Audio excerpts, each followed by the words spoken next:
Hi everyone, હું ચાર્મી રૂઘાણી. મેં ગૃહિણી cooking challenge 2 માં પાર્ટ લીધો છે. એમાં હું બનાવવાનું છું રસ્ક ડિલાઇટ. તો ચાલો આપણે એની રેસીપી જોઈએ. ચલો ગાઈસ, આ આપણે જોઈ લઈએ છીએ રસ્ક ડિલાઇટ બનાવવાના ઇન્ગ્રેડિયન્ટ. આ પાણી લીધું છે, આ દૂધ છે, આ તમે કોર્નફ્લોર બી લઈ શકો છો, તપખીર બી લઈ શકો છો. એ આપણે 2 ચમચી લીધું છે. ખાંડ લીધી છે, એલચી જાયફળનો પાવડર છે, ફૂડ કલર છે. આ ઓપ્શનલ છે, જો તમારે એડ કરવો હોય તો કરી શકો અને ના લેવું હોય તો બી ચાલે, અને કોઈ બી કલર લેશો એ ચાલશે. ગાર્નિશિંગ માટે બદામ છે અને સ્પ્રિંકલ્સ છે, ચોકલેટ અને મલ્ટી કલરના સ્પ્રિંકલ્સ છે. સાથે આપણે ટોસ્ટ લીધા છે.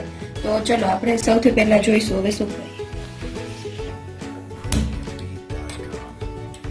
આ ગ્લાસ છે એ આપણે ટોટલ 4 ગ્લાસ દૂધ મૂકીશું આમાં.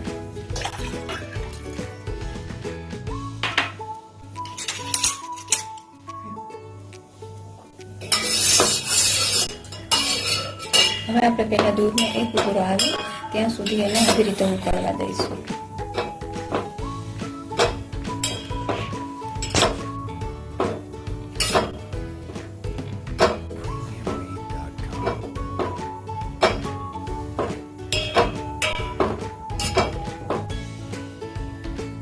એના બસ આવી રીતે એકવાર ઉભરો આવે ત્યાં સુધી એમને હલાવ્યા વિના રહેવા દઈશું.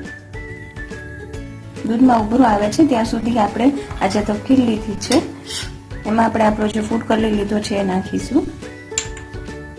પછી એમાં 2 કે 3 ચમચી પાણી નાખી તપકીરની સ્લરી બની જાય ને એવું કરવાનું છે. પછી આપણે આ સ્લરીને છે ને દૂધમાં નાખવાની છે, જેથી દૂધ ઘાટું થઈ જાય.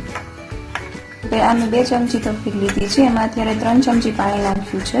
પછી જો સ્લરી બહુ ઘાટી લાગે તો એમાં પાણી નાખીશું, બાકી આ એનો પ્રપોર્શન છે. બસ જો આને છે ને હલાવી અને આમાં જે બી લમ્સ હોય ને એ બધા ક્લિયર કરી નાખવાના.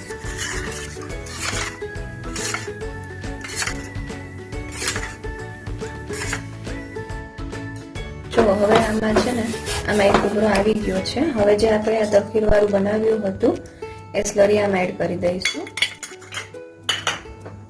હવે આને થોડીક વાર માટે કન્ટિન્યુઅસલી હલાવશું, જેથી તપકીર આપણે નાખી છે તો એના લમ્સ દૂધમાં ના પડે.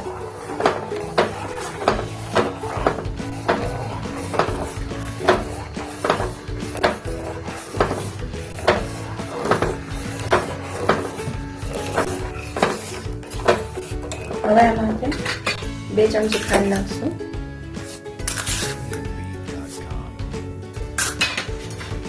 એલચી જાયફળનો ભૂકો છે એ પણ નાખી દઈશું. બસ હવે આને હલાવી અને ઘાટું થવા દેવાનું છે. હવે આને ધીમા ગેસે આપણે થોડીક વાર ઉકળવા દઈશું, તેથી તે ઘાટું થઈ જાય. ત્યાં સુધી આપણે ચાસણીની તૈયારી કરી દઈએ છીએ.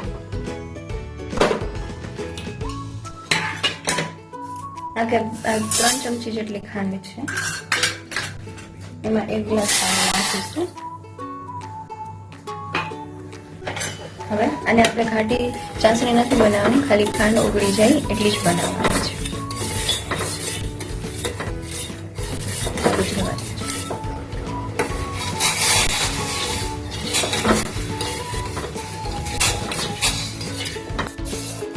હવે ઓલમોસ્ટ આપણું ઘાટું થઈ ગયું છે.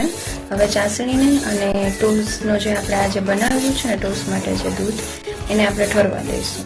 અને એટલું ઘાટું કરીશું કે આપણે ચમચામાં લઈએ અને પાછળ જો આવી રીતે આમ કરીએ ને તો આપણી આંગળીની એમાં ઇમ્પ્રેશન આવી જાય ને એટલું ઘાટું થવા દેવાનું છે. પછી એને જ્યારે રૂમ ટેમ્પરેચર ઉપર આવી જાય ત્યારે આપણે એને ડેકોરેટ કરીશું.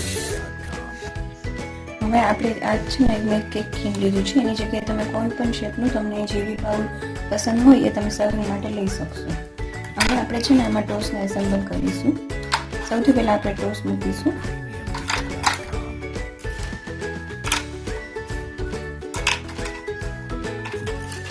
એ કોઈ સ્પેસ નથી રહેવા દેવાની, એને ભરી દેવાની છે જે પણ જગ્યા હોય ને. બસ એક લેયર ટોસ્ટનું થઈ જાય. પછી આપણે જે આ ચાસણી બનાવેલી છે ને એને છે ને ટોસ્ટ ઉપર રેડી દઈશું. ટોસ્ટ જેવા ખાલી ભીના થાય ને એવી રીતે.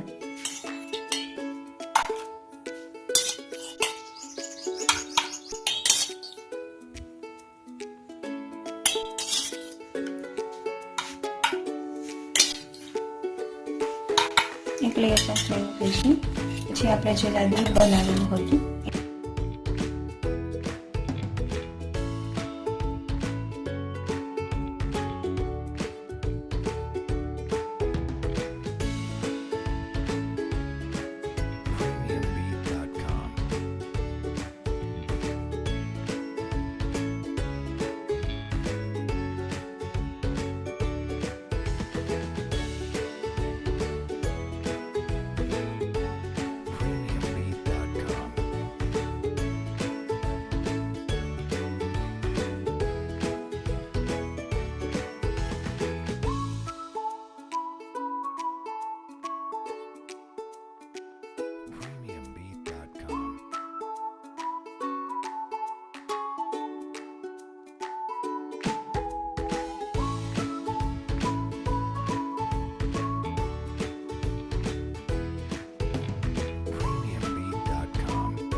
થોડીક વાર એવું થશે કે ટોસ ઉપર નીચે થશે, બીકોઝ થોડું લિક્વિડ પોર્શન વધારે હોય ને, પણ એકવાર આપણે એને ફ્રીઝમાં સેટ કરવા મૂકી દેશું ને એટલે વ્યવસ્થિત સેટ થઈ જશે. હવે આપણા દૂધને બંધ થઈ ગયું છે. ડેકોરેશનમાં આપણે આ બદામ લીધી છે એ એડ કરીશું. તમને બીજા જે બી કોઈ બી ડ્રાયફ્રૂટ પસંદ હોય એ તમે એડ કરી શકો છો. આ વર્મિસેલી લીધી છે, આ ચોકલેટ છે અને આ મિક્સ્ડ છે, અને બી આનાથી આપણે બધું સર્વ કરીશું. આની જગ્યાએ તમે સિલ્વર બોલ્સ આવે છે એ પણ લઈ શકો છો, ચોકો ચિપ્સ બી લઈ શકો છો.